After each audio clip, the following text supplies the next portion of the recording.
please subscribe and don't forget to press the bell icon to get notified whenever we upload a new video.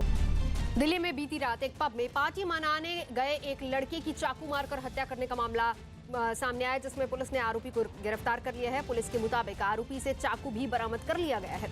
Police के मुताबिक आरोपी से चाकू भी बरामद कर लिया गया है। पुलिस के मुताबिक रात 12 बजे पार्टी मना रहे 9 लोग और स्टाफ के बीच गाना बजाने को लेकर झगड़ा हुआ था और इस मामले में चाकू से हत्या करने के आरोप में डीजे दीपक को गिरफ्तार कर लिया गया है। आनंद तिवारी इस वक्त चलेंगे आनंद के पास। आनंद तिवारी इस पूरी खबर पर नजर लगातार बनाए हुए हैं। 12 बजे का वक्त था जिसमें 9 लोग और स्टाफ के बीच गाना बजाने को लेकर झगड़ा हुआ और इस पूरे मामले में पुलिस ने फिलहाल डीजे दीपक को गिरफ्तार किया है। ऊपर गया था गाना चेंज कराने के लिए, ठीक है। उन्होंने मैं 2-3 बारी बोला, मैंने रिक्वेस्ट करी भैया गाना चेंज कर दो, मैं फिर नीचे चला गया था। मैं तीसरी बारी ऊपर आया था और मैं फिर बोल रिक्वेस्ट करी उन्होंने, तो उन्होंने मेरे को धक्का मारा। मैंने उनके लैपटॉप पे हाथ मारा, ठीक है। उन्होंने धक्का मार के मेरी कैप खोल दी थी, तो मेरे बाल खुल गए थे। बाल खुलने के सर मेरे हाइपर अटैक हुआ था सर, बाल खुलने से हाइपर अटैक हुआ था। तो फिर मैंने तब भी उनको कुछ नहीं बोला, उन्होंने मेरी गिरबान पकड़ ली। गिरबान पकड़ने के बाद उसने मेरे बाल पकड़ लिए। सर डीजे प्ले करता था। कहाँ पे हुआ? ये सर डीजे लगा सर, नाम नहीं पता सर उनका, नाम नहीं पता। आनंद इस वक्त हमारे साथ जुड़ चुके हैं। आनंद, पूरा मामला क्या है? जी देखिए नवजोत, कल रफ्तार जो पंजाबी विभाग में रफ्तार बार एंड रेस्टोरेंट है, वहाँ पर 9 जो लोग हैं वो पार्टी करने के लिए आए थे। नीचे के फ्लोर पे वो डांस कर रहे थे और ऊपर के फ्लोर पे डीजे बज रहा था। 12 बजे जब लगातार एक ही गाना बज रहा था तो ये जो मृतक हैं इनके साथी जाके इस जो डीजे है आरोपी दीपक, उससे बार बार गाना बदलने के लिए रिक्वेस्ट करते हैं, लेकिन जब वो गाना नहीं बदलता है तो गुस्से में आके जो उसका डीजे है, जो लैपटॉप है, वो तोड़ दिया जाता है। उसके बाद जो मौके पे एक चाकू रखा होता है उससे ही वो विजयदीप के ऊपर हमला करता है दीपक, जिसके बाद जो जिम के ऑनर है, जो मृतक है, उनकी मौत हो जाती है। मौके से पुलिस उस चाकू को बरामद कर लेती है और जो आरोपी है उसको हिरासत में लिया जाता है, जिसके बाद देर रात उसके खिलाफ मुकदमा दर्ज करके उसकी भी गिरफ्तारी कर ली गई। उत्तराखंड का रहने वाला दीपक और बतौर जो डीजे है वो इस रेस्टोरेंट बार में काम करता था। आज इसे कोर्ट में पेश किया जाएगा। कुछ देर के बाद जो इलाके के डीसीपी है वो भी मीडिया से मुखातिब होंगे और पूरी जो सीक्वेंस है वो घटनाक्रम मीडिया को बताएंगे। लेकिन कहीं ना कहीं आपा खोया इसमें जो डीजे ने, और मामूली गाने के विवाद को लेकर उसने एक शख्स की जान ले ली है। क्या सिर्फ इसमें अकेला दीपक ही जिम्मेदार है या पुलिस अभी और भी एंगल से तफ्तीश कर रही है? देखिए, जो रेस्टोरेंट और जो रेस्टोरेंट बार के जो ऑनर हैं उनसे भी इस पूरे मामले में पूछताछ की जा रही है। जो मृतक के साथ जो लोग थे उस पार्टी में, उनसे भी लगातार पूरी घटनाक्रम को समझने की कोशिश की जा रही है। जो मौके पर सीसीटीवी लगे थे वो पुलिस ने अपने कब्जे में ले लिए हैं। मरने से कुछ देर, इस घटना से कुछ देर पहले का एक वीडियो भी वायरल हुआ है, वो भी पुलिस ने अपने कब्जे में लिया है। तो पुलिस जो पूरा मौका वारदात है उसको रिक्रिएट भी करेगी और तमाम जो लोग उस दिन पार्टी में मौजूद थे घटना के समय, उन तमाम लोगों के बयान लिए जा रहे हैं। नजर बना रखिए। कर्नाटक के हुबली में चुनावी रैली के समय प्रधानमंत्री नरेंद्र मोदी ने भ्रष्टाचार के मुद्दे पर कांग्रेस को आड़े हाथों लिया। इस रैली में उन्होंने बीजेपी के मुख्यमंत्री पद के उम्मीदवार बीएस येदियुरप्पा का भी बचाव किया और येदियुरप्पा को कोर्ट से राहत मिलने के बावजूद कांग्रेस नेताओं पर उनके खिलाफ झूठी बयानबाजी करने का आरोप लगाया। अदालत को उन्होंने सामना कर चुके हैं। अनागार, आधारहीन झूठे आरोप लगाने से बाज नहीं आते आप। पीएम मोदी ने भ्रष्टाचार के मुद्दे पर कांग्रेस अध्यक्ष राहुल गांधी और सोनिया गांधी को भी निशाने पर लिया। जिस पार्टी के मुखिया जमानत पर चल रहे हैं वो हमें सवाल पूछे। रैली के अंत में प्रधानमंत्री ने लोगों से मोबाइल की लाइट जलवाकर कर्नाटक चुनाव में बीजेपी को जीत दिलाने का वादा लिया। उत्तर प्रदेश की 21 चीनी मिलों को कम दामों पर बेचने के मामले में बीएसपी सुप्रीमो मायावती पर केस दर्ज हो सकता है। सीबीआई ने मामले की जांच शुरू कर दी है और सीएम योगी आदित्यनाथ ने चीनी मिल बेचे जाने को एक बड़ा घोटाला बताया। पूर्व बीएसपी नेता नसीमुद्दीन सिद्दीकी और कई अधिकारी भी जांच के दायरे में आ सकते हैं। सीबीआई ने जिन चीनी मिलों की जांच शुरू की है उनमें देवरिया, बरेली, लक्ष्मीगंज, हरदोई समेत 21 चीनी मिलें शामिल हैं। अजीत सिंह इस वक्त हमारे साथ जुड़ चुके हैं। अजीत, इस पूरे मामले में सीबीआई का शिकंजा कस सकता है बीएसपी सुप्रीमो मायावती पर? बिल्कुल नवजोत, आपको बता दें कि बसपा सुप्रीमो मायावती के साथ साथ उनके करीबी माने जाने वाले नसीमुद्दीन सिद्दीकी भी इस पूरे मामले में फंस सकते हैं। इसके अलावा उस तत्काल कई IAS अफसर जो तैनात थे, जिनके कार्यकाल में पूरे मामले को लगभग 1200 करोड़ के 21 चीनी मिलों को बिक्री का जो मामला है, इसको CBI ने पूरे मामले को टेक ओवर कर जांच शुरू कर दी है। तो निश्चित तौर पर बसपा सुप्रीमो के लिए तो मुश्किलें बढ़ेंगी। साथ ही तत्कालीन समय में अफसर थे, जो नेता थे नसीमुद्दीन सिद्दीकी, इसके अलावा सतीश चंद्र मिश्रा का भी उस समय नाम आया था सामने। तो ऐसे में कई बड़े नेताओं पर CBI शिकंजा कसेगी, जिसको लेकर CBI ने पूरे मामले को टेक ओवर कर लिया और जांच शुरू कर दी। इसमें उत्तर प्रदेश की ऐसी 21 चीनी मिली थी जिन्हें नियम विपरीत बिक्री कर दी गई थी। निश्चित तौर पर CBI ने पूरे मामले को टेक ओवर कर दिया था। तो अब इस जांच में बसपा सुप्रीमो समेत नसीमुद्दीन सिद्दीकी और सतीश चंद्र मिश्रा भी जांच के दायरे में आ जाएंगे। 2010 से 11 के बीच का ये मामला है और 1100 करोड़ का ये पूरा घोटाला। नजर बनाए रखिए। अलीगढ़ में पुलिस ने 2 छात्र नेताओं को गिरफ्तार कर लिया है और आरोप है कि ये छात्र नेता AMU से जिन्ना की तस्वीर हटाने के मुद्दे पर सैयद गेट के पास 2 मई को हुए हिंसक प्रदर्शन में शामिल थे। और इस मामले पर कार्रवाई करते हुए पुलिस ने अमित गोस्वामी और योगेश वार्षुणे नाम के 2 छात्र नेताओं को गिरफ्तार कर जेल भेज दिया। हालांकि गिरफ्तारी के बावजूद ये छात्र नेता AMU से जिन्ना की तस्वीर हटाए जाने की अपनी मांग पर कायम दिखाई दिए। जेल से आने के बाद तस्वीर नहीं हटती तो दोबारा उसी रूप में आंदोलनात्मक कार्रवाई हम लोग करेंगे। पुलिस ने AMU में हुए हिंसक प्रदर्शन में शामिल दूसरे लोगों को भी जल्द गिरफ्तार करने का दावा किया। फुटेज देखे जा रहे हैं, फुटेजेस में अगर वो लोग दोषी पाए जाते हैं तो उनके विरुद्ध कार्रवाई होगी। लेकिन AMU छात्र संघ के नेता पुलिस की कार्रवाई से संतुष्ट नहीं दिखे और उन्होंने यूनिवर्सिटी के अंदर हिंसक प्रदर्शन में शामिल सभी आरोपियों को गिरफ्तार करने की मांग की, जिसके बाद पूरी नहीं होने तक धरना जारी रखने का ऐलान किया। इसके साथ ही AMU छात्र संघ ने जिन्ना की तस्वीर हटाने के मुद्दे पर हुए हिंसक प्रदर्शन की न्यायिक जांच की भी मांग दोहराई। जिस तरह से अटैक हुआ उसके खिलाफ हाई लेवल इंक्वायरी की डिमांड करते हैं, जुडिशियल इंक्वायरी की डिमांड करते हैं। ये डिमांड अभी तक पूरी नहीं हुई है, इसलिए धरना चालू है और चालू रहेगा। छात्र संघ के धरने की वजह से AMU प्रशासन ने यूनिवर्सिटी की परीक्षाएं 12 मई तक स्थगित कर दी। 12 तारीख को रीशेड्यूल कर दिया गया, 12 तारीख को इसके एग्जाम्स हो गए। जिन्ना की तस्वीर हटाने पर जारी विवाद को लेकर जिस तरह से दोनों पक्ष अपने रुख पर अड़े हैं, उसे देखते हुए फिलहाल तो ये विवाद थमता नहीं दिख रहा। जम्मू कश्मीर की मुख्यमंत्री ने राज्य की सभी समस्याओं का हल बातचीत से निकालने की बात कही।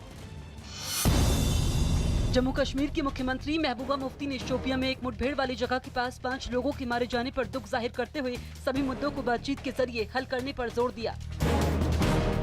कांग्रेस नेता सचिन पायलट ने राजस्थान के धौलपुर में तूफान प्रभावित इलाकों का दौरा कर जरूरतमंदों को पार्टी की ओर से आर्थिक मदद दी। राजस्थान के जयपुर में अवैध बजरी खनन करने के आरोप में पुलिस ने 6 डंपर जब्त कर 6 आरोपियों को गिरफ्तार कर लिया। यूपी के मेरठ में बाइक सवार बदमाशों ने एक मसाला कारोबारी की गोली मारकर हत्या कर दी। यूपी की बरेली पुलिस ने मोबाइल लूटने वाले गिरोह का पर्दाफाश करते हुए 4 आरोपियों को गिरफ्तार कर लूट के मोबाइल बरामद कर लिए। यूपी के मेरठ में 2 गुटों के बीच हुए झगड़े में कुछ महिलाओं पर मौके पर पहुंची पुलिस टीम पर हमला करने और थाने में तोड़फोड़ का आरोप लगा। बिहार के गया में एक परिवार ने दहेज के लालच में ससुराल वालों पर उनकी बेटी की हत्या कर शव को दफनाने का आरोप लगाया। यूपी के शाहजहांपुर में एक स्कूल के दफ्तर में आग लगने से जरूरी दस्तावेज समेत काफी सामान जलकर राख हो गया। MP के छतरपुर में एक लड़की अपने हाथों में लगी मेहंदी देखकर रोने लगी। दावा है कि जिस लड़के से इस लड़की की शादी होनी थी वो बारात लेकर उसके घर तो पहुंचा, लेकिन दहेज की मांग पूरी नहीं होने पर शादी करने से ही इनकार कर दिया, जिसके बाद शादी टूटने से लड़की के परिवार में मातम पसर गया। लड़की के घर वालों ने शादी के कार्यक्रम से पहले खींची गई कुछ तस्वीर भी दिखाई और आरोप लगाया कि वो शादी से पहले दूल्हे को एक बाइक और घर का जरूरी सामान दहेज में दे चुके थे। आरोप है कि इसके बाद भी लड़के के परिवार वालों की ओर से दहेज को लेकर दबाव बनाया गया और शादी की रस्में पूरी करने से पहले 1 लाख रुपए नकद देने की मांग कर दी, जिसके बाद लड़की के घर वालों ने दूल्हे की मांग को मानने से इनकार कर दिया। लड़का बाहर आके था कि मेरे को गाड़ी नहीं चाहिए, गाड़ी चाहिए, गाड़ी ठहरी थी 55-56 हजार की। गांव के लोगों से सलाह लेने के बाद पीड़ित परिवार ने पुलिस को इस घटना की जानकारी दी और दहेज की मांग करने वालों के खिलाफ शिकायत दर्ज करवाई। लड़का पक्ष वालों ने जो है उससे कुछ दहेज में कुछ ज्यादा ही मांग करने लगे थे। पीड़ित परिवार को इंसाफ दिलाने के लिए इलाके के लोग भी पुलिस थाने के बाहर जुटे और आरोपियों की गिरफ्तारी की मांग को लेकर धरना दिया, जिसके बाद पुलिस के बड़े अधिकारियों ने धरने पर बैठे लोगों को आरोपियों के खिलाफ कड़ी कार्रवाई का आश्वासन देकर उनका धरना खत्म करवाया। कर्नाटक में 12 मई को विधानसभा चुनाव होने हैं। राज्य में कुल 2560 उम्मीदवार मैदान में हैं। उनमें से करीब 391 उम्मीदवारों के ऊपर आपराधिक मामले दर्ज हैं।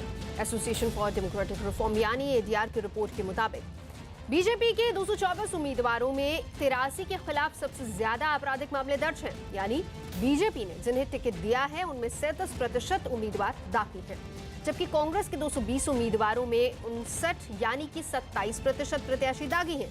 यही नहीं, जेडीएस के 199 उम्मीदवारों में 41 के खिलाफ केस दर्ज है। कर्नाटक चुनाव में खड़े उम्मीदवारों में 883 नेता करोड़पति हैं। करोड़पति उम्मीदवारों में 93% बीजेपी के हैं, जबकि कांग्रेस के 207 यानी कि 94% करोड़पति हैं। जेडीएस के 77% उम्मीदवार करोड़पति हैं। इनमें 252 उम्मीदवारों ने हलफनामे में अपनी संपत्ति 2 से 5 करोड़ बताई है। इसके अलावा विधानसभा चुनाव लड़ रहे 50% उम्मीदवार या तो 12वीं पास हैं या फिर ग्रेजुएट हैं। राजस्थान के कोटपुतली में हरियाणा रोडवेज की बस ने स्कूल बस को टक्कर मार दी। हादसे में 20 बच्चे घायल हुए हैं। फौरन ही घायल बच्चों को अस्पताल भर्ती करवाया गया। चश्मदीदों के मुताबिक हरियाणा रोडवेज की बस तेज रफ्तार से आ रही थी।